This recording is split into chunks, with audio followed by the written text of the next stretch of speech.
Hello, here I am at the trailhead, Whitefish Creek Trailhead.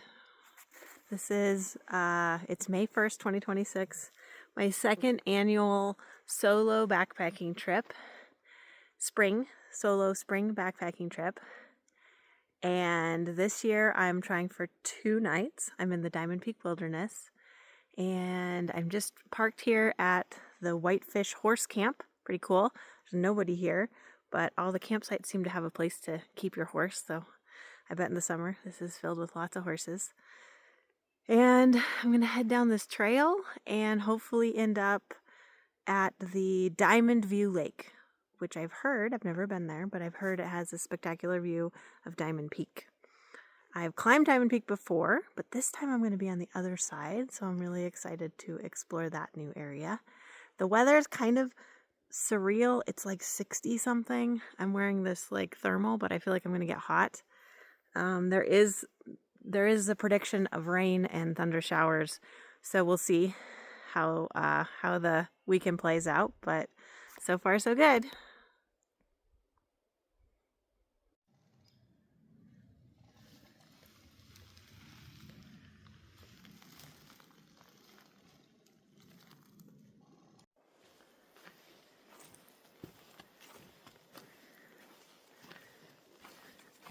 What did I just find here? Look at those stems. That is the gorgeous form of willow after a recent burn. I asked the willow. I spent some time. I asked the willow. And the willow said, "It's okay. You can take some." Look. I took some. And there's still willow left. Okay, I stopped for lunch and there's this beautiful creek that was calling to me because I'm so hot, so I just took a little dunk. Isn't it pretty? Oh, zoomed in. Here. Okay, now I'm gonna go eat. Guess what this is?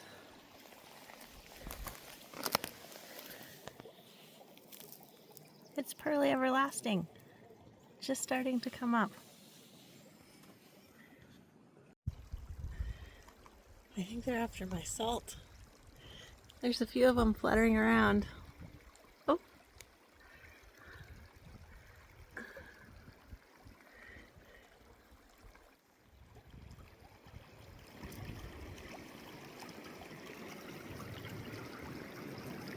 Whoa, there's one on my arm. I can feel them.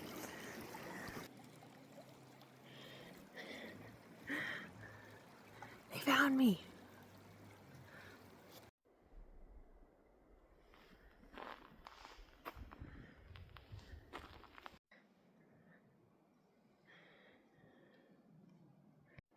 First snow sighting. I checked the map and we are at 5,400 feet.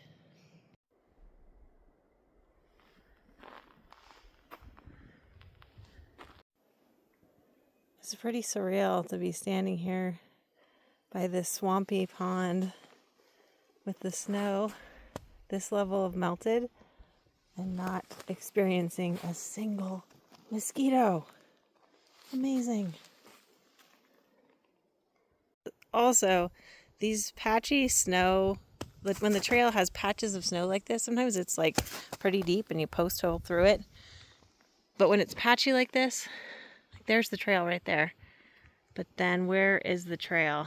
It's some of the easiest conditions to get turned around and mixed up in. And I will say also this forest is very dense and uniform with not very many landmarks.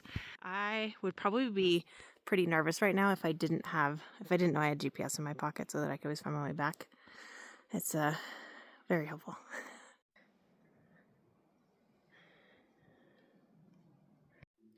I found it. This is the spot. Check it out. It's cozy here. There's these nice windbreaks. There's the lake and the mountain. There's my laundry hanging up to dry. And then I think I'm going to set my tent up over here somewhere.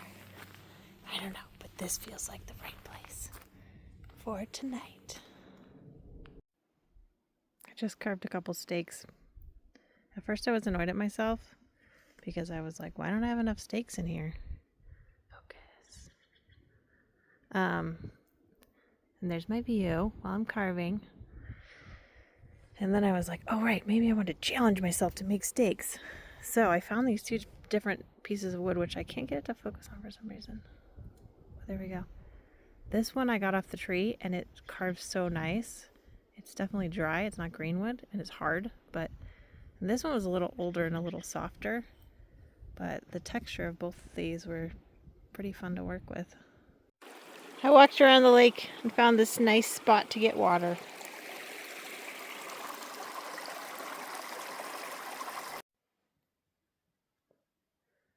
The sun just set, and I was sitting here in my chair, doing a little carving. Got the tent set up over there. Here's my chair. Ooh, chair is nice.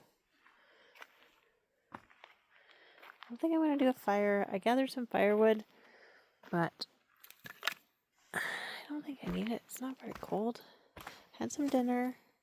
Tried to do Shabbat candles, but they kept going out. I found the shovel earlier today. I went to go get water. It's a pretty nice shovel. I don't really want to carry it back, but probably will. Then I got my tent over here. I tried it out. It's pretty good. And I wonder if we'll get a nice sunset here in a few minutes.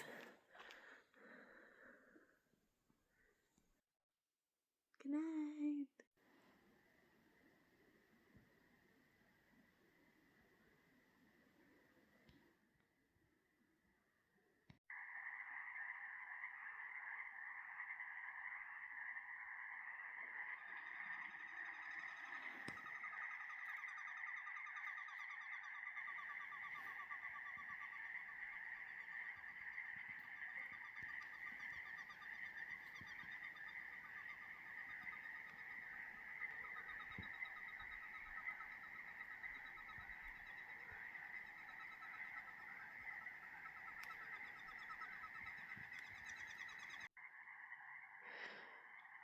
Sitting here listening to the frogs and watching the sunset. And look at this. Let's see if I can zoom in. There it is. There is the summit of Diamond Peak. I was up there. It was incredible up there. It's pretty neat that I can see it from here.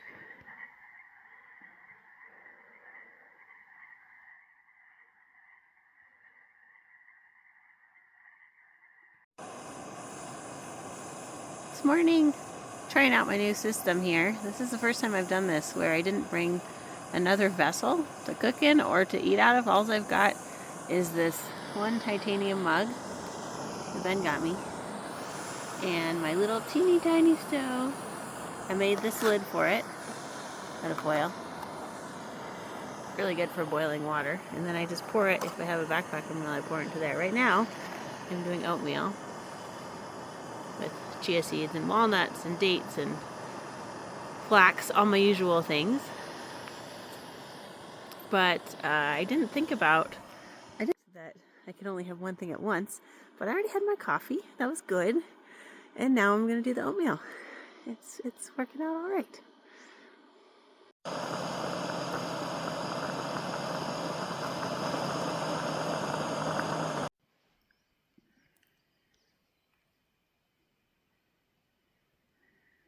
Every time I think there's not much life around here, I hold still for a little while and really listen and look.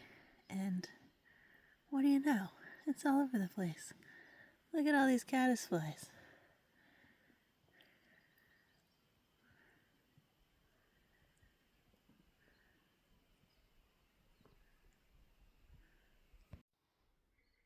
I burned it on the bottom. It tasted burnt.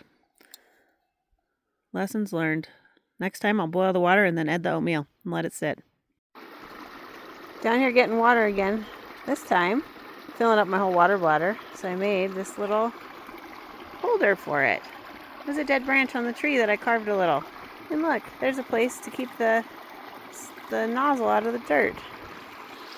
It's working out pretty good. It's a nice little spot here. Got my bee-free water filter. Got this nice running water back there.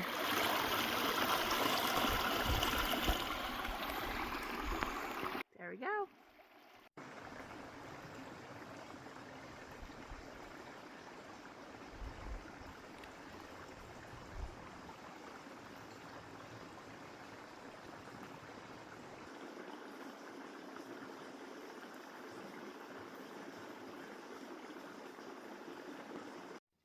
There's something funny about being on the mountain this time of year.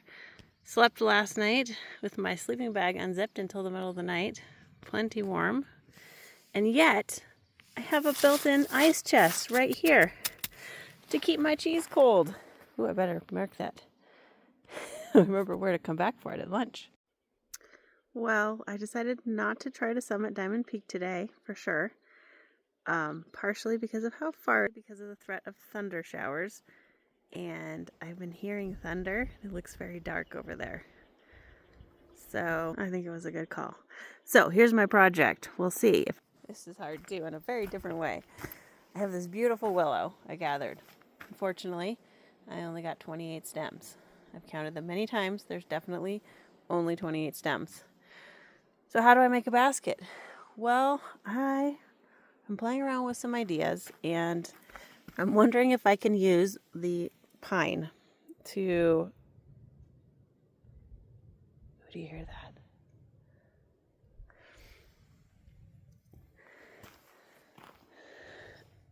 I'm wondering if I can use the pine. They have these little branches. I don't take too many from any tree, but I've been gathering them. And they're like long and straight. I wouldn't take them off a little tiny tree like this, but there's one right here, kind of. They're flexible. They're sort of long. I don't know, it's a strange idea. And then there's just not a lot growing around here. I've been down to all the water places, and I don't see any kind of tall grasses. They may come later in the season. I tried hemlock. It's flexible, but it's got so many little branches coming off it and needles. And then this right here that I started that with is, I think, some kind of wild hazel. I don't know. That's what I'm going to try to do. Wish me luck.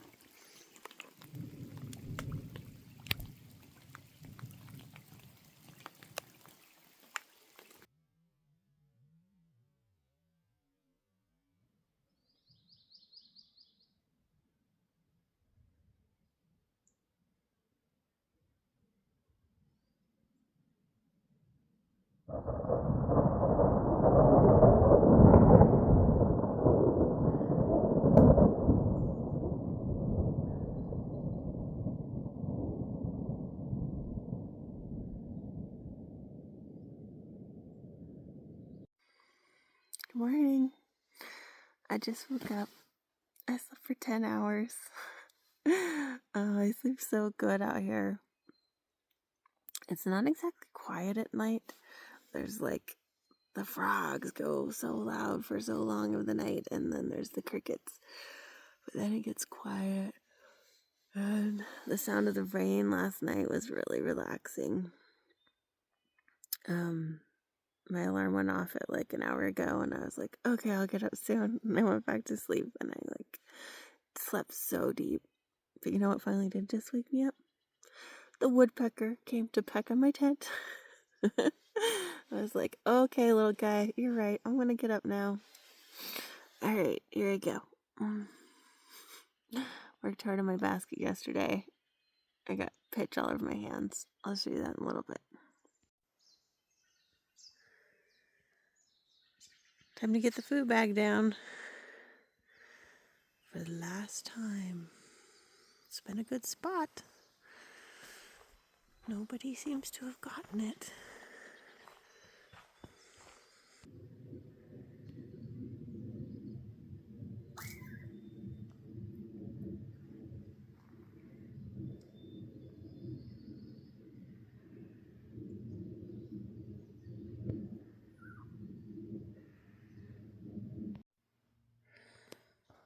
I've got some coffee now, but it's too hot to drink. So I thought perhaps it was a good time to talk about my basket process for a moment or two, since I got really into it yesterday and didn't really stop to make any videos in process. Obviously, I'm not done yet. Here's where we're at.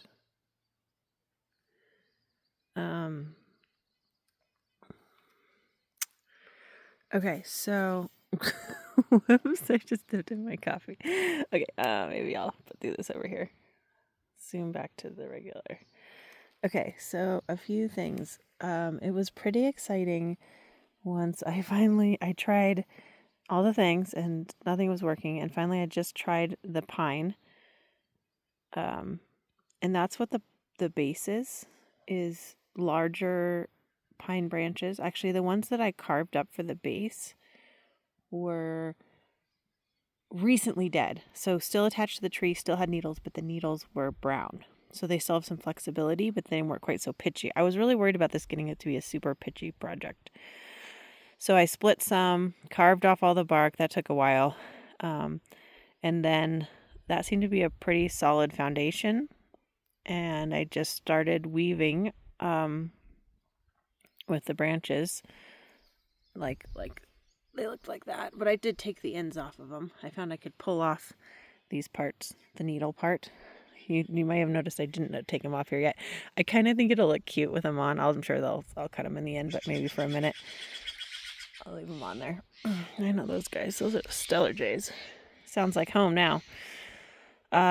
So I completed that part, and then I was like, I only have a knife. So part of the process here is before you go upright, before you stick in all of these, you have to cut off each of these flush. And you have to trim back all of the ones on the base because you can't get in there, usually with clippers. And I didn't think that could be done with a knife, but I totally figured it out. And in fact, I almost like it better just doing it with a knife.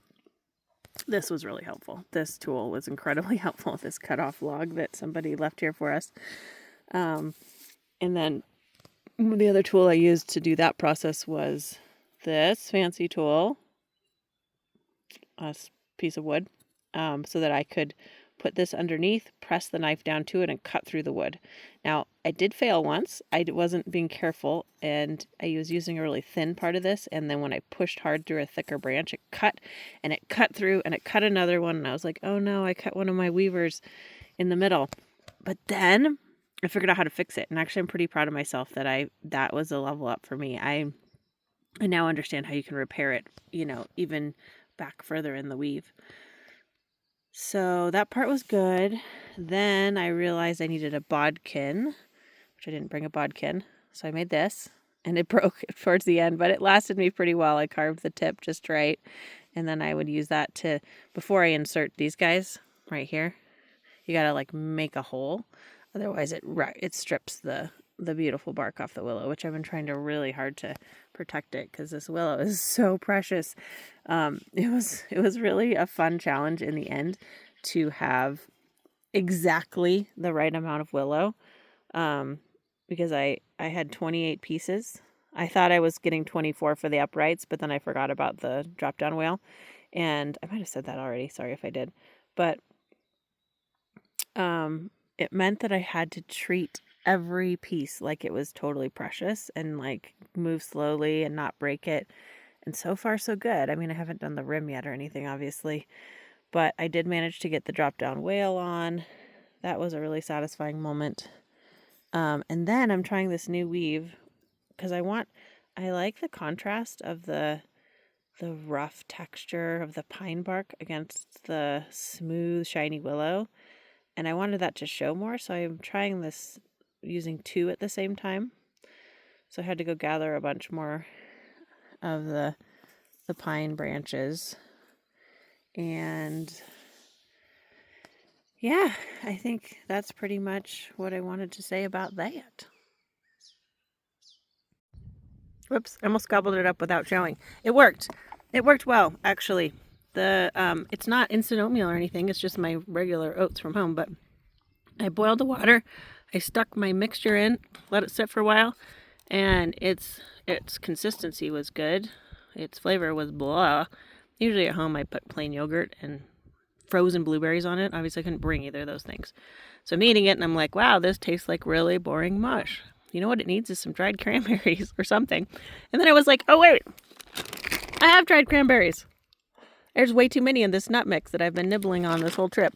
So I picked some out and stuck them in there, and now it's quite palatable. So I'm going to call that one a win. I just carved Bodkin 2.0 after remaking it to several other tools, actually. Now it's back to a bodkin, and where's the trickiest part of the bordering? Weaving all these guys through. Wish me luck. I'm trying to make glue. What a pitch.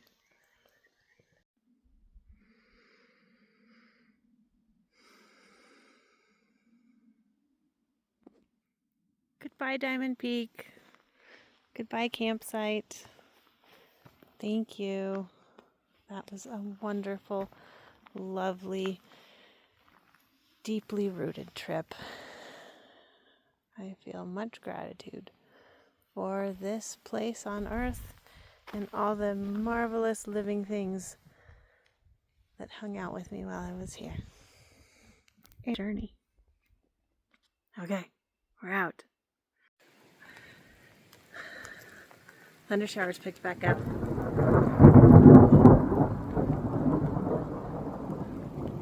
It's been doing that for a while. It's starting to actually rain too, like enough that I took my glasses off. It's kind of making the walkout fun. Back home in Eugene now, but I realized I forgot to show the finished basket. Here it is. Willow and pine basket created at Diamond View Lake in the Diamond Peak Wilderness. Oh, and look what started blooming. All right, I've got notes for this part. I wanted to take a moment to process the trip that I just went on. It was pretty impactful for me, and I want to tell a little bit of the story while it's still fresh. Obviously, I captured a few things, just by taking videos and so forth, but this part is more like me rambling like it's my journal. And so feel free to not watch. This is mostly for notes for me, but if you're interested. Okay, so here's some things that I thought went really well about this trip. I didn't fully decide I was even going on this trip until like the day before I left. And I felt very blessed by my past self, who had done extensive prep work to get everything ready to go. So I really just had to throw in food and grab my stuff. Like backpacking for backpacking is not that challenging right now because I'm keeping up with it and I'm fine-tuning my system. And I want to do that. I want to give a gift to my future self. My stuff's in a pile in the living room right now, but by the end of the day today, to repack everything. I have a few notes on like little things to change, but basically get it ready to grab and go next time I want to go. I didn't really know what I was going to do with my trip. I had sort of had this idea of going to the Diamond Peak Wilderness, and then I picked out some trailheads. There was part of me that's like, I loved summiting Diamond Peak, and I did it in the summer, but I know people do it in the winter. And I was like, I wonder if I will go camp nearby and then summit, like use my full day in the woods to summit Diamond Peak again. So that was an option. And on my mapping things, I had like laid out all these routes and thought that one through. But I wasn't like attached to that idea. I was very much like, I don't know, maybe I'll do that. Maybe I won't do that. I didn't really want to decide until I got there because I felt like I just don't have enough information until I'm there. And so what I did was I went and I looked for guidance in nature. Is basically, I was like, okay, now that I'm here, how should I use my time? And interestingly, like one of the, like really early on the trail, it turns out I didn't record a video of it, or maybe I did try to, and I didn't find it. Hey, I wonder if it's actually in there somewhere and I missed it. Anyways, I found this willow plant and it just like was on the side of the trail and it called to me. It was so gorgeous. And I was like, okay, there's not a lot of willow around here. Should I harvest it? It also is like going up at the higher elevation. It's like going back a season. Like around here, the willow is all like fully leafed out, and it's not really where you would harvest it to weave with it anymore. But there, it was still like, it had a couple little pussy willows, but it wasn't leafed out. It looked ideal for weaving with. And I stopped and hung out with it for a little bit. And then I was like, I just got the message, was like, yeah, harvest some, right? And so I did. I harvested some, and I still wasn't sure, like, I don't know if I'm going to do anything with this. I mean, certainly if I'm summiting Diamond Peak tomorrow, I'm not going to be making a basket. But as it turned out, I wasn't summiting Diamond Peak, and the willow was sort of instrumental in starting my journey of that trip's basket adventure. And you know, the thing that was interesting too is like on the way up, that willow bush was like this, like it just like jumped out at me like a big red sign on the side of the trail. On the way back, I was gonna like say thank you to the bush, and like, but I didn't even notice it on the way back. Admittedly, it was like pouring rain, thunder showers, and I had to pee, so maybe that's why. But I bring that, I tell that part of the story because I do find this interesting thing with nature is that, you know, sometimes things just reveal themselves to you in a way that is just so like, oh wow, look at that thing there. And then other times things are hidden. And obviously part of this is your own mind, but I just feel like there's a relationship there between like the moment in nature and where you're at. And I love that dance. I love sort of like leaning into that and trusting it a little bit. As it turned out, because I decided not to summit Diamond Peak, and the reason I decided not to summit Diamond Peak was a few. One was, once I had to pass through the snow patches, that are like, you walk a few steps and then you post hole, and then you walk a few and then you lose the trail, and it's just really tiring. And it was going to be 16 miles to do the summit, 8 there and 8 back. And when I started to add in things like that kind of snow conditions, I'm like, oh my God, that would be such a long day. And then it was clear that the thunder showers was a real thing that was happening. And so I didn't want to like do that incredible amount of work to get there and then like look at the mountain and be like, there's thunder and lightning up there, I can't go up there. So it was pretty clear once I was there that I didn't really have that much energy anyways to like do a major hike push. So then I was there, and I wasn't sure if I would like get bored with that place. At first I thought I would. I was like, I'm going to stay here for 2 nights and go nowhere. That sounds really boring, you know? But I did end up staying there for 2 nights, and I could have stayed there more once I sort of rooted in. Like I really like got to experience what happens when you are very still in nature. It's like when you're moving, you're only going to notice certain things. You certainly can cover a lot more ground and see a lot more things in one regard, but there's a lot of things you don't see when you're moving. And when you hold still, you start to sort of see nature in this whole different way. Okay, so what do you do when you're hanging out all by yourself in a remote piece of the wilderness, and you're not going on a big hike? Then what? Well, a few things. One thing I really enjoyed having the space for was to do some noticing of nature and taking notes, like what species of plants here, what species of birds are here. I didn't bring it out here actually, but I do have a whole notebook where I wrote down a bunch of things, and it was fun to like get to know like all the birds in the area that came by. I feel like, you know, I've got a list of them all, and I started to recognize their calls by the end, and I knew which ones were friendly. And that was another thing that happened over time, was that the birds started to get more friendly. They'd just come up and check me out. So that was kind of cool. I tried to do some sketching. That's not really my thing, but I keep trying. I tried to sketch the mountain. Kind of glad I didn't bring the notebook to show you. It's not very good. I got to bring my daughter up there so that she can do the sketching part. But obviously what I really did mostly was the basket. That was the project that called to me, and I I mean, obviously I love basketry. It's a big part of what I do. But what was so exciting about this particular, like the story of this particular basket, is that first of all, I didn't know that's what I was going to be doing. I only had very limited choices of what to work with, so I had to find my way through that. But the challenge and the project, like, I helped like give me work to do, and like something to look forward to, something to work on, and then take a break. I loved that I could go harvest nearby. Some of the parts I had to gather, so I'd work for a while and then I'd get up and look around, and that would like give me a chance to connect with the nearby trees.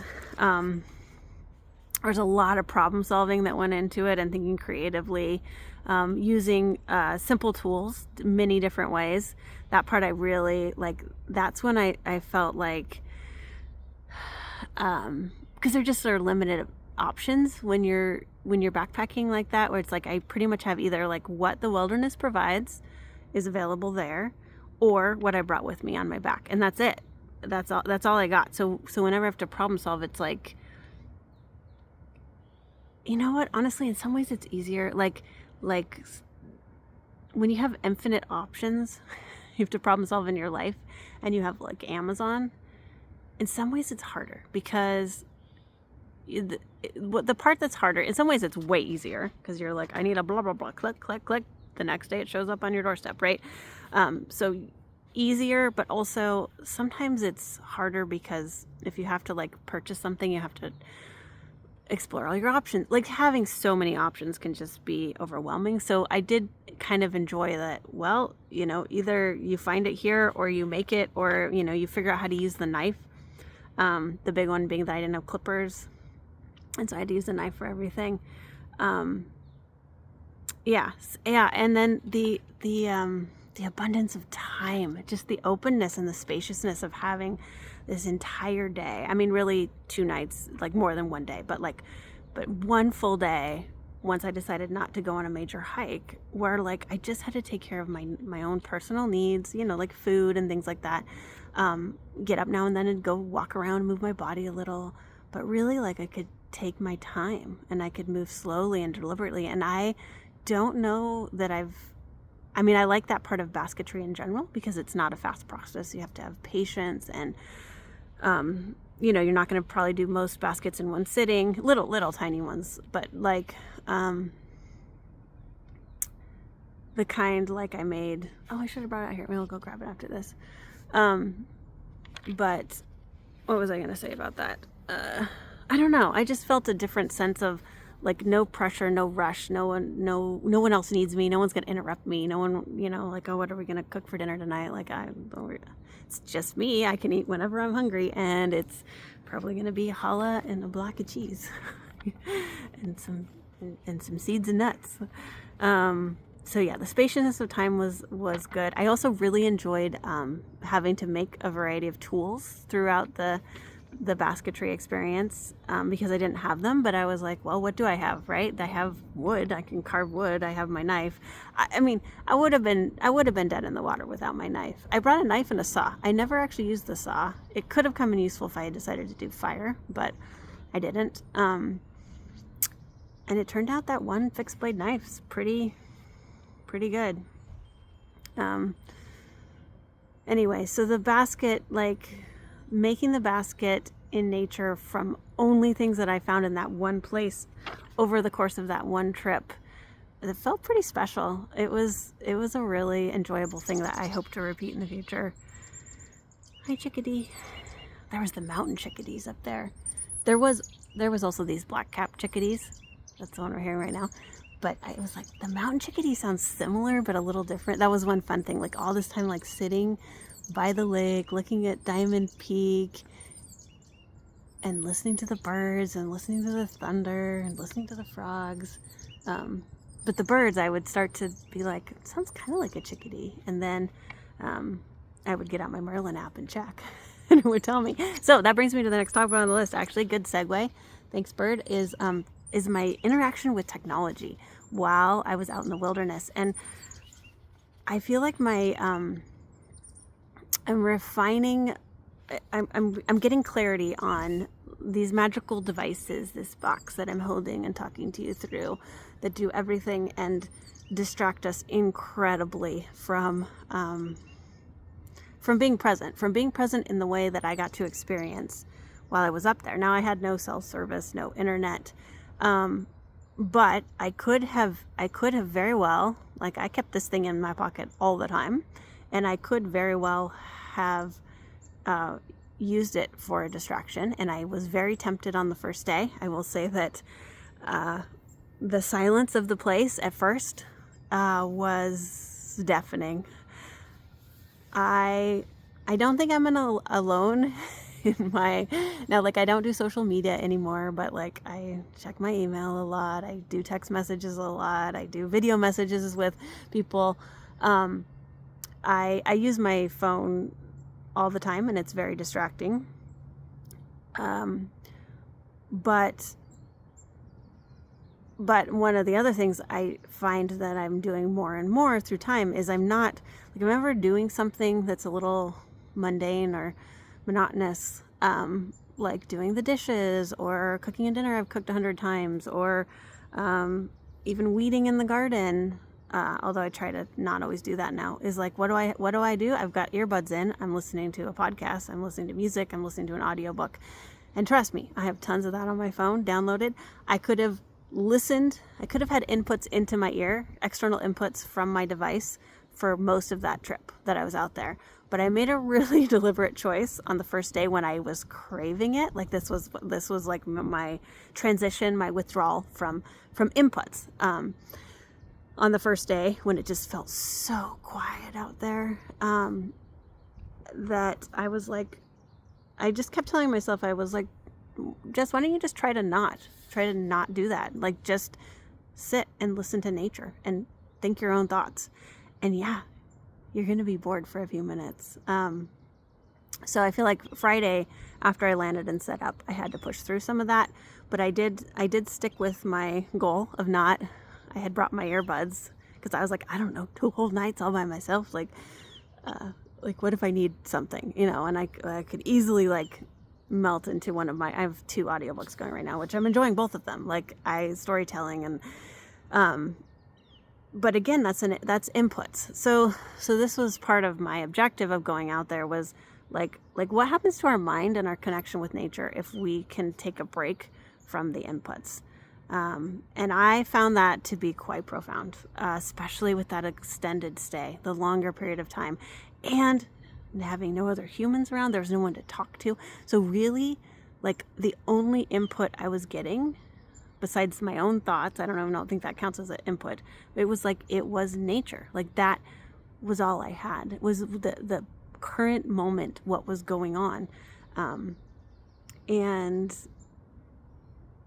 yeah, I mean, it's hard to describe, but I like, if you can imagine the feeling, oh, there's a bumblebee right there. If you can imagine the feeling of, which most people can, I think, like when you're multitasking, you're driving and you're talking on the phone, or you are typing an email and your kid's talking to you, or you are listening to the whatever, like you're doing more than one thing at once, and it's constantly like splitting your brain apart, and you're transitioning quickly from one thing to the next.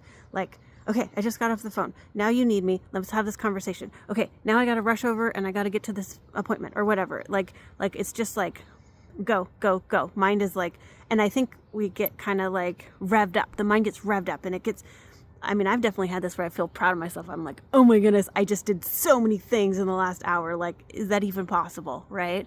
And I think some people who thrive in the modern world maybe like do good at that. But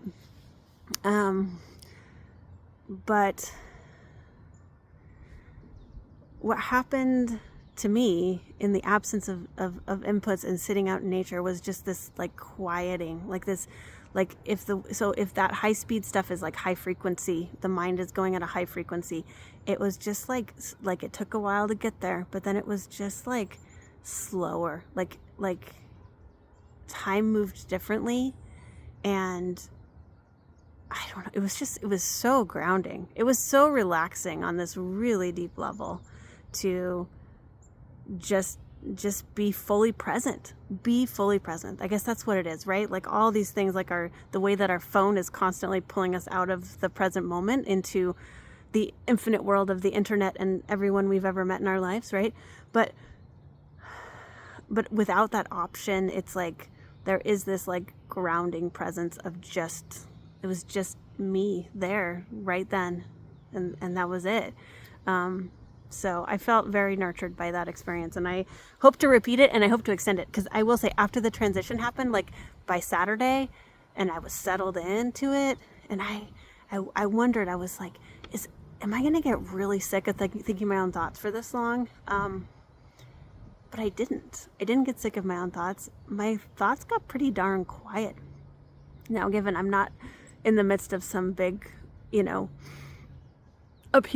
upheaval. Like, I don't know, if I had just like broken up with my husband, or like got kicked out of my house, or like been diagnosed with a terminal illness, or, like I could see there could be times when this sort of spaciousness of quiet and your own thoughts could be really hard, because you might just go into that like one overwhelming thing. But I have lots of overwhelming but not that overwhelming things in my life, and I wondered if they would come in the absence of inputs, right? Because sometimes that's what I feel like when I'm reaching for my audiobook and my podcast constantly, entertainment or stimulation, or what is that? I don't want to think about the things that I would think about.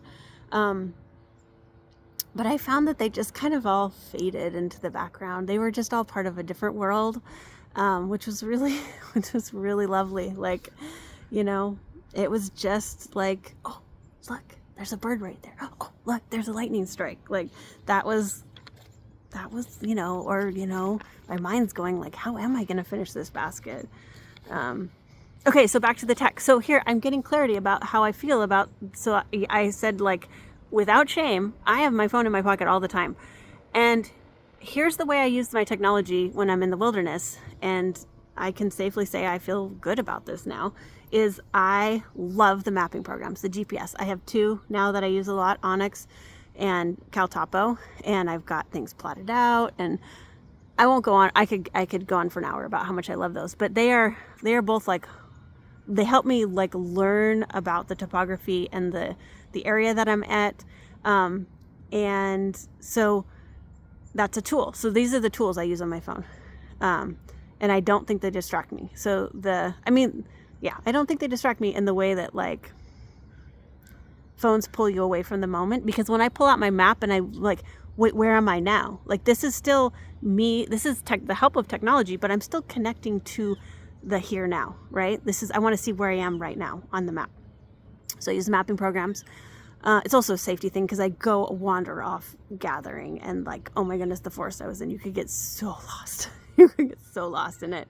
And I don't have a great sense of direction at all. I don't like have an innate sense of direction. Almost, maybe so. I love mapping programs and GPS so much. There's the Merlin app. Pop it out to see like what birds are chirping around, and I love that tool, because I feel like since I started using that tool for many, many years, I've sat in nature and listened to birds, but like, I don't know how to know which one is which, right? But now that I can like get that instant feedback from the app, I'm starting to learn, like I know, well, the chickadee, I think I knew. My dad taught me that one when I was a kid, but I'm trying to remember. The chickadee is what the one says, the black cap one that we have around here. The mountain one is like a little different. Anyway, so the Merlin app, and then the like ID apps. I have like iNaturalist doesn't work off, when you're not on the internet, but and I haven't had much luck with Seek, but I just have one that's like Oregon wildflowers, and it has trees and shrubs. It's not just wildflowers, but it's basically plants of Oregon, and it's a searchable database, and it's all downloaded on my phone. And so that one is, I love using that one. I love using that one. And again, it's more like when I'm out there and I'm trying to solve the mystery of like, wait, what kind of pine tree is this? And then I can go in and it's got all the like scientific description. It's sort of like what that part is like, if I could, and I used to do this, if I could carry a massive guidebook with all like, you know, the plant one, you know, but this technology is amazing because instead of having to carry a heavy guidebook as you go backpacking, like you just have it downloaded onto your phone. And so anyways, so I guess what I'm saying is that,